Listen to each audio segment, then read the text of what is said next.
Bismillahirrahmanirrahim. Assalamualaikum warahmatullahi wabarakatuh. Saya langsung saja, ada beberapa poin yang ingin saya sampaikan. Ya.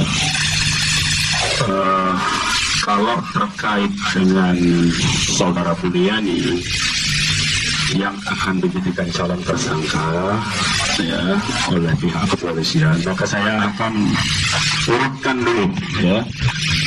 Saudara Buniani akan ditetapkan atau sudah disuarakan untuk calon tersangka. Pertama-tama saya tahu ini akan digunakan undang-undang ITE ya, informasi dan transaksi elektronika, akan menyebarluaskan ya, mentransmisi muatan yang syarat ya, itu intinya pasal 28 kalau saya salah atau 26 begitu ya, sekitar itulah. Perlu teman-teman media ketahui supaya rakyat ini jangan terus dibodoh-bodohi ya. Jadi kita harus clear ya. Saya minta untuk kita memberikan informasi yang benar supaya negara ini menjadi lebih baik, bukan menjadi negara yang bodoh. Semuanya jadi bodoh nanti kalau informasinya dibelok-belokkan. Saya tidak meminta ada pembelaan lah. Media itu tugasnya memberitakan yang fakta yang benar, bukan untuk membela siapapun. Itu pertama. Nah, kembali kepada soal ini, maka dengan permohonan untuk memberitakan berdasarkan fakta yang benar, tanpa tendensi, tanpa framing untuk menyudutkan pihak tertentu, maka saya akan memulai dari awal. Karena ini terkait dengan undang-undang ITE, tentunya harus kita lihat sumber video awalnya. Siapa yang membuat sumber awal video itu? Itu pertanyaannya. Kalau tadi disebutkan Buniani mengutip dari media NKRI. Media NKRI dari mana? Itu dari website resmi Pemprov, saudara-saudara. Ya, Pemprov DKI itu punya website resmi sejak Ahok ini menjadi penguasa yang sakit jiwa ini. Ya, dia membuat pengen ngetop mungkin ya. Jadi dia buat khusus website resmi Pemprov sehingga semua apapun rapat internal pun dia upload di situ. Nah ini media NKRI itu mengutip dari situ. Dan kita juga sudah nonton yang durasi 1 jam lebih itu. Itu satu. Ini kenapa saya perlu ungkap ini, nanti kita perlu kaitkan karena ini terkait dengan mengupload yang dilarang di dalam undang-undang ITE itu adalah menguploadnya tanpa hak, muatan atau konten ya yang bermuatan sara. Kan itu kan poinnya tuh di situ ya. Jangan sampai kita keliru dulu.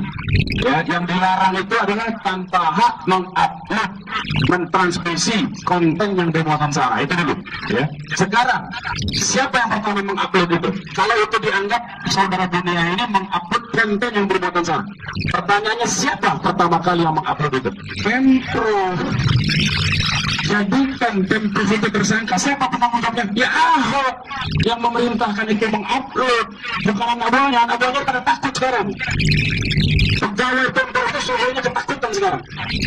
Ya, ketakutan sekarang. Jadi mau nggak mau ngikutin kemauan Ahok, sehingga diupload. Pemerintah yang memerintahkan itu yang mestinya berasal. Itu satu. Sumber video. Saya mau clearkan itu. Sumber video adalah website resmi Pemprov DKI. Itu satu dulu ya. Yang kedua, kita masuk substansi sekarang. Jadi saya ini walaupun korlap aksi yang kemarin plat ya, tapi saya ini advokat 20 tahun bos. 20 tahun jadi advokat bos. Jadi nggak bego-bego amat lah ya. Jangan dikira saya ini orang bodoh, orang jalanan, bukan lah ya. Tolonglah itu. Jadi banyak yang mengesankan begitu, tolonglah. Saya ini advokat juga lah. Saya ngajar pendidikan advokat juga lah untuk orang jalanan. Maka saya pernah ngajar lah ya. Begitu. Yang kedua, poin yang kedua yang saya ingin sampaikan, substansi. Ada pelesetan, bahkan pihak kepolisian sendiri menyatakan bahwa Buniani mengedit. Oke, kita terima dulu logikanya mereka. Kami terima, saya Suritama menerima. Sekarang ada dua yang diedit, yang tidak diedit katanya ada menggunakan dibohongi pakai, ya kan? Dibohongi pakai Al-Maidah 51. Artinya kalau itu kata pakainya doang menjadi kalimat dibohongi Al-Maidah. Ada dua hal ya. Sekarang saya mau tuduhan mereka bahwa ini diedit dulu. Saya mau ikuti logika mereka saja, ya. Sekarang dituduh saudara Buniani menghilangkan kata pakai sehingga menjadi berbunyi dibohongi Al-Maidah, ya, dibohongi Al-Maidah. Dengan dibohongi Al-Maidah itu, ya, itu artinya secara langsung memang yang menyatakan itu, ya, yang menyatakan apa namanya mengucapkan, ya, yang menyatakan mengucapkan dibohongi Al-Maidah itu artinya Al-Maidahnya yang berbohong, substansi Al-Maidahnya. Tetapi kalau dia kita kembalikan kepada aslinya, dibohongi pakai Al-Maidah 51, artinya Al-Maidah 1 itu instrumen, alat untuk melakukan kebohongan. Ini kan meme-meme mereka di medsos ini kan, makan pakai sendok dengan makan sendok kan bodoh katanya. Aduh, kiranya kita ini orang awam apa begitu. Kan kita makan sendok apa jadinya kalau dibohongi Al-Maidah 51 ini. Ini kan logikanya nggak nyambung, bos. Kalau dibohongi, katakanlah saya mau pakai sekarang yang diucapkan asli, yang belum diedit, dibohongi pakai Al-Maidah 51. Itu artinya surat Al-Maidah 51 menjadi instrumen, menjadi alat melakukan kebohongan. Sama saja dengan menuduh, ya, Al-Quran itu alat kebohongan. Itu ya. Jadi tidak ada perbedaan sebetulnya substansi ketika dia menggunakan pakai atau tidak pakai. Karena kaitannya Al-Maidah bukan sendok. Ini bukan masalah sendok. Kalau masalah sendok lah nggak ada persoalan. Jadi apa dibohongi atau makan pakai mau satu sekali sendoknya pakainya juga nggak ada masalah. Itu sendok itu konteksnya. Ya. Nah, jadi saya mau katakan baik videonya diedit maupun videonya tidak diedit, substansinya sama itu. Ya. Menganggap apa? Menganggap Al-Quran itu alat kebohongan. Menganggap Al-Quran itu isinya bohong semua. Itu intinya sebetulnya. Ya. Ya. Sekarang yang ketiga. Ini menarik nih kaitannya dengan yang pertama tadi terkait sumber. Saudara-saudara mungkin pernah pasti meliput dan jadi headline ini kasus. Saudara-saudara pasti tahu kasus Ariel ya. Diadili karena pakai apa? Undang-undang ITE kan. Ariel tidak mengupload. Tidak berperan sedikit pun dalam itu. Tapi kenapa Ariel kena? Dihukum Ariel itu. Di penjara dia. Ya. Di penjara dia. Bedanya ada berperan serta ikut karena apa dia melakukan yang di dalam isi itu kontennya kan pornografi loh. Artinya kalau boleh katakanlah ini kita ikuti logikanya lah. Saya mau ikuti logika bodoh-bodohan itu lah ya. Itu kan logika bodoh. Tapi saya ikuti lah. Sementara saya jadi orang bodoh dulu lah ya. Oke kita ikuti. Dunia ini tersangka. Tapi harus ada pasal 55-nya sebagaimana kasus Ariel. Bahwa katakanlah dengan logika bodohnya mereka Bunia ini tersangka karena mengupload, mengedit konten yang bermuatan sara. Sekarang yang mengupload pertama siapa? Pemprov, masih besok. Kemudian yang kalau itu kan dinyatakan nanti katakanlah pengadilan yang menyatakan Bunia ini bersalah karena mengupload konten yang bermuatan sara. Kan itu putusannya nanti. Sekarang yang mengeluarkan pernyataan bermuatan saranya siapa? Siapa? Itu yang pertama. Yang menyatakan pertama kali. Yang ini sehingga menjadi dasar Ahok dong. Ya mesti kena dia. Ikut berperan serta dia. Ya, jangan dia mau lepas tangan. Dia bisa lolos Ahok itu. Mesti ditangkap. Kalau pun dia ditangkap juga karena sumbernya dia yang mengucapkan itu pertama kali. Perbuatan sara itu ya si Ahok. Ini logika hukum. Ada pasal 55 ya mengenai peran serta, deliming istilahnya itu. Kalau orang hakim tahu itu. Ini perannya apa? Ini ada peran serta namanya. Ya, itu di pasal 55 KUHP. Contoh nantinya. Pelakunya itu siapa? Ahok. Pejabat Pemprov yang bertanggung jawab itu katakanlah Buniani. Tidak apa-apa ya, kalau Ahok itu ya. Nanti sekamar sama Ahok, saya minta tolong tempeleng. Kalau satu salah sama Ahok. Kalau kita ikutin logika mereka, catatannya itu ya, jangan dipinter nanti Buniani bersedia jadi tersangka karena, aduh, jangan tolong, ini logika bodoh namanya.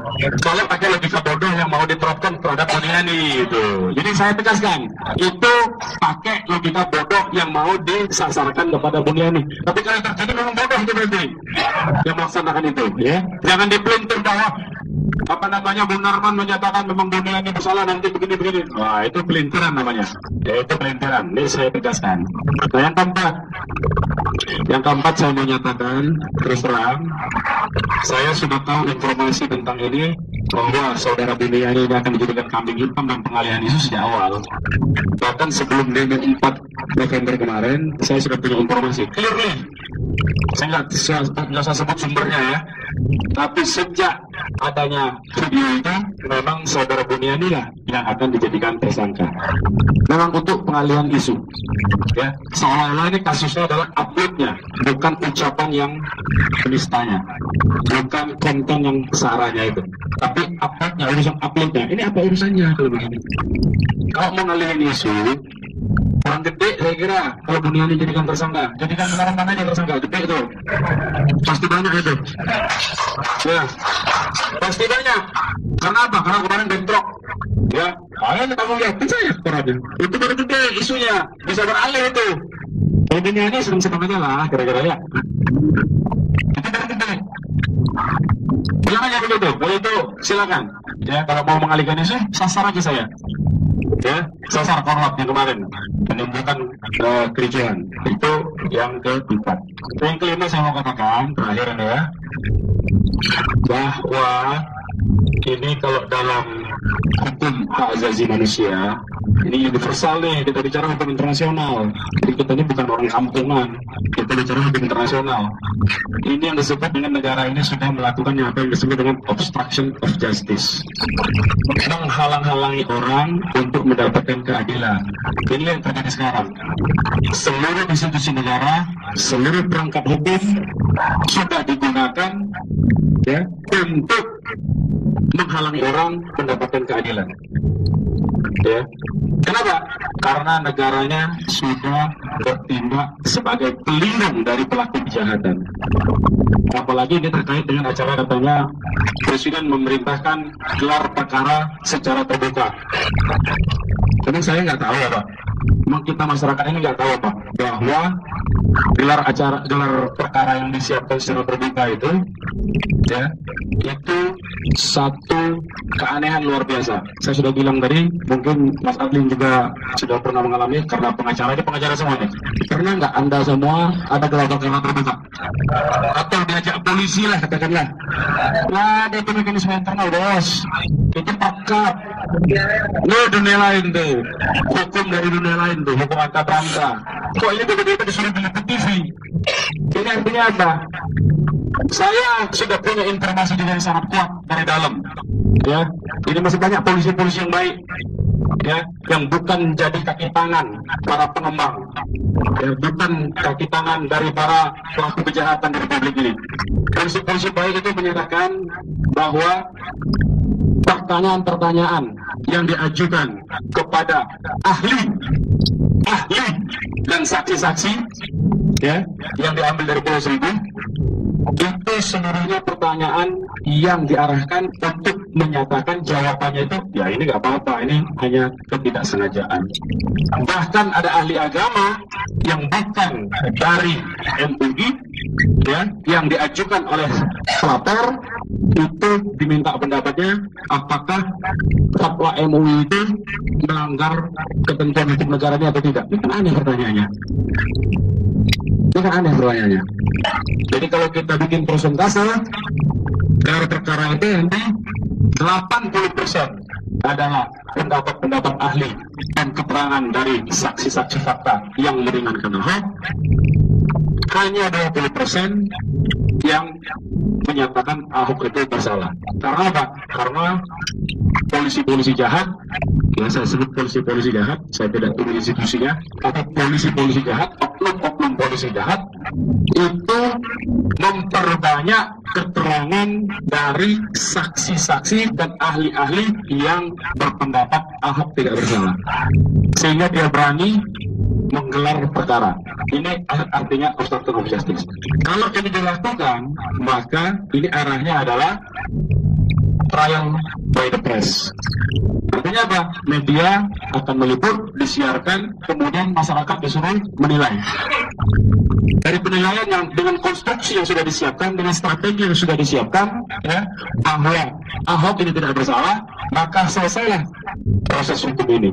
Artinya, dalam konteks ini, mekanisme gelar perkara yang seharusnya ini adalah mekanisme internal untuk meyakinkan atau untuk mencari bukti-bukti, itu sudah digunakan sebagai forum pengadilan. Kalau begitu kabarin aja pengadilan seluruh Indonesia, nanti semua kalau ada desakan gelar perkara kita terbuka. Oh, ini nggak ada bukti, udah selesai perkara. Nggak perlu pengadilan kita. Ngapain kita pakai lembaga pengadilan mahal-mahal? Ngapain kita pakai lembaga pengadilan mahal-mahal? Membiayai hakimnya, membiayai institusinya, membiayai gedungnya, menggaji pegawainya. Ngapain? Bubarin aja pengadilan. Sisakan forum yang namanya gelar perkara. Karena gelar perkara itu, setahu saya, sekali lagi saya katakan, 20 tahun saya jadi pengacara, gelar perkara itu, ya, kalau polisi, ayo, bosnya ngomong nih, komandannya, mana perkaranya? Anak-anaknya yang nyedek, sekarang mungkin, cari lagi, ada gelar perkara begitu, suruh cari lagi, bukan dihentikan. Ini kan aneh, gelar perkara, kalau tidak terbukti dihentikan. Itu pengadilan bos namanya, bukan gelar perkara. Apa? Emang kita ini bodoh? Emang semua rakyat Indonesia ini nggak ngerti hukum? Emang nggak ada orang pintar dari publik ini? Ini yang ilmu saya, kuliah hukum, mengajar hukum, dan pengalaman hukum itu hilang semua. Wah, ini ada baru nih berarti. Ini negara baru nih berarti. Saya senang juga kalau ada negara baru begini ya. Benar-benar baru nih, luar biasa. Jadi forum gelar perkara digunakan sebagai pengadilan. Ya, saya rekomendasikan dibarin. Mulai dari Mahkamah Agung sampai Pengadilan Negeri. Dihapus tuh kekuasaan pengadilan di dalam apa namanya undang-undang dasar itu. Ya, ada lagi. Udah berhenti. Jadi kejaksaan, hal pengadilan keluar. Ya, tinggalkan institusi kepolisian. Kalau ada masyarakat keberatan kasusnya diproses hukum oleh polisi, gelar perkara. Nggak terbukti, undang media. Nggak terbukti saya. Berhenti kan saya harus berhenti. Enak betul. Ini yang disebut negara apa ini? Negara apa-apa ya? Ini saya tahu saya jadi negara kodok lama-lama ini. Kalau begitu terus. Jadi saya kira itu poin-poin saya. Jangan coba-coba melakukan itu. Karena itu yang disebut dengan obstruction of justice. Obstruction of justice itu dalam hukum internasional, ya, hukum hak asasi manusia internasional, itu disebut kejahatan HAM yang berat. Kejahatan HAM berat itu. Kalau kejahatan HAM berat itu nggak ada, pelakunya bukan warga negara, pelakunya pejabat. Pelakunya itu presiden. Ya, orang yang memiliki jabatan.